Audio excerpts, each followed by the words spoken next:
අපි අද ඇවිල්ලා ඉන්නේ සබරගමු පළාතේ තිබෙන අපූර්වම දියැලක් හොයාගෙන.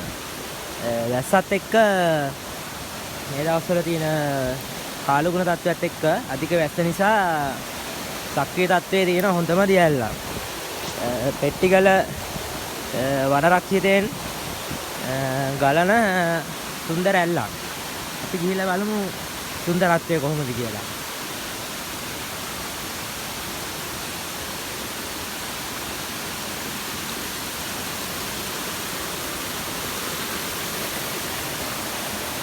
දැන් නම් අපි කෙමෙන් ළඟා වෙනවා. අපි ගිහිල්ලා බලමු ළඟටම. ඒ ඇල්ලේ තියෙන සුන්දරත්වය කොහොමද කියලා.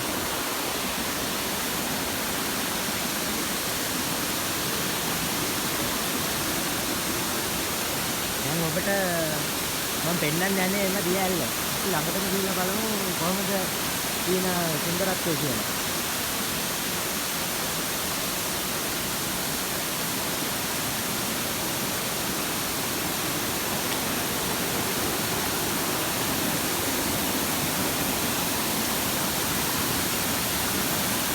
නම් ඊටාම ළඟටම ඇවිල්ලා ඉන්නේ අපි. තව ටිකක් අපි ළඟට ගිහිල්ලා බලමු කොහොමද කියලා. ඇල්ලේ ලස්සන.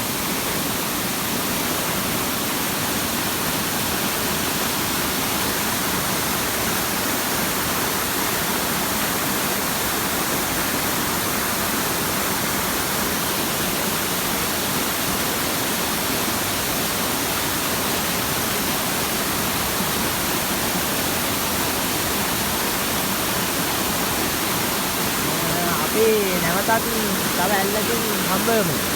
මෙම ඇල්ල හම්බ වෙන මාර්ගයේ තව දියැලි කීපයක්ම නැරඹීමට තියෙනවා. අපි ගිහිල්ලා බලමු ඒවට.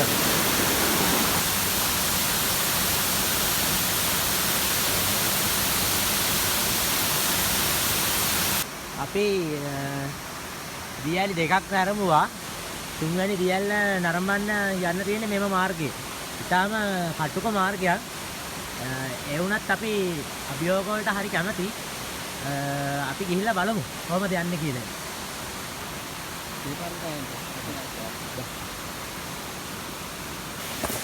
මෙම අමාරු මාර්ගයේ අපි යනවාද කොහොම හරි. අපේ ගමනාන්තය තව දියැලි කීපයක්ම තියෙනවා නරඹන්න. අපි අමාරු දුෂ්කර මාර්ගයේ යනවා. කොහොම හරි යනවාද? සීරු මාරක් තියෙන යන්න.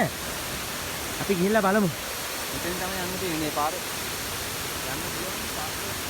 අපි ගිහිල්ලා බලමු කොහොමද යන්න තියෙන්නේ කියලා.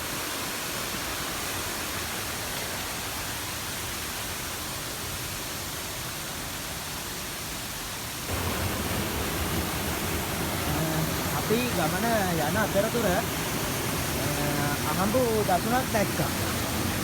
එයාලටත් ඒ දසුණ පෙන්වන්න හිතුවම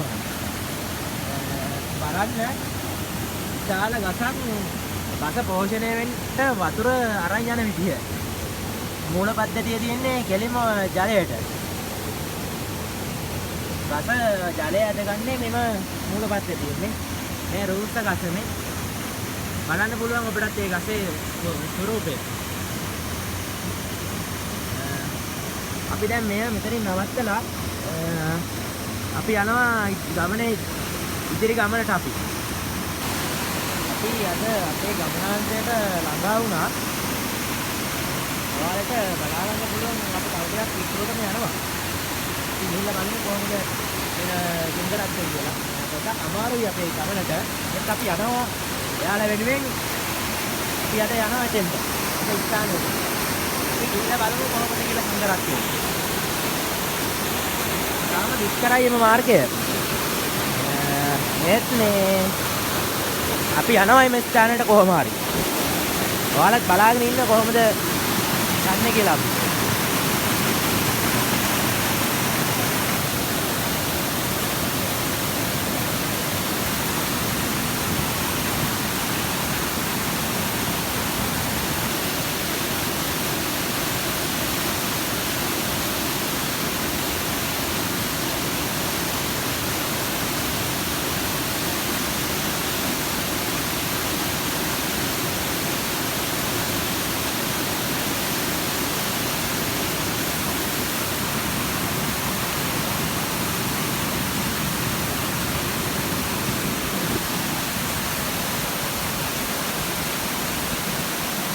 ක්‍රමය.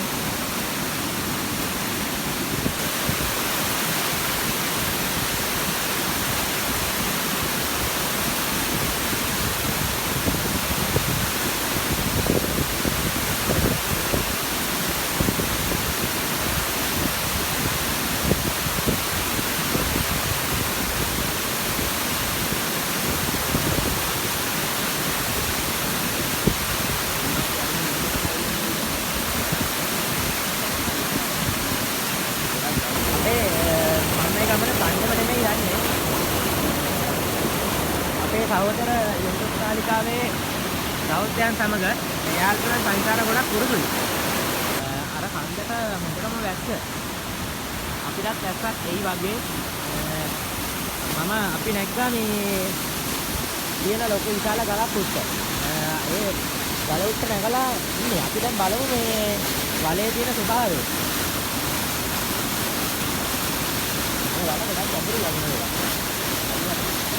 අපි 40ක් විතර ගැඹුරු වලක්.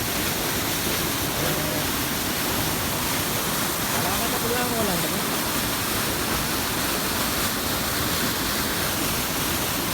මේ වගේ ස්ථානවල එනකොට වලට එනකොට ඉස්සරින්ම සේෆ්ටි ඇති වෙන්න ඕනේ. පරිස්සම් වෙලා. ඒනවනේ තියෙන ස්වභාවයෙන්. පරිවිලා හරි පයිලිස් එක ගියොත් එහෙම හරි ගොඩක් අවදානක් නේ. ඊටාරිය පවා දිස්නෙන්න පුළුවන්. එයාලා එනවනම් ගොඩක් පරිස්සමෙන් එන්න. අපි මෙච්චර දුර අපි ගමන නිමා කරන්න යන්නේ අපි. මොකද අර පැත්තෙන් වර්ෂාවක් එනවා. ඊගාවට අපිට ලැබිච්ච කාලය පොඩ්ඩක් අඩු වෙලා තියෙනවා. ගොඩක් අඩුයි. නැවනම් මේම ලිස්සන ස්වභාවයේ සහිත පාරේ තමයි අපිට යන්න තියෙන්නේ අපෝ. ඒ හින්දා අපි වීඩියෝ එක මෙතන නවත්තනවා. ඔයාලට නරඹන්න කියලා ආරාධනා කරනවා. ගොඩක් ස්තුතියි. නැවතත් අපි මේ වගේ වීඩියෝ එකකින් හමු වෙමු.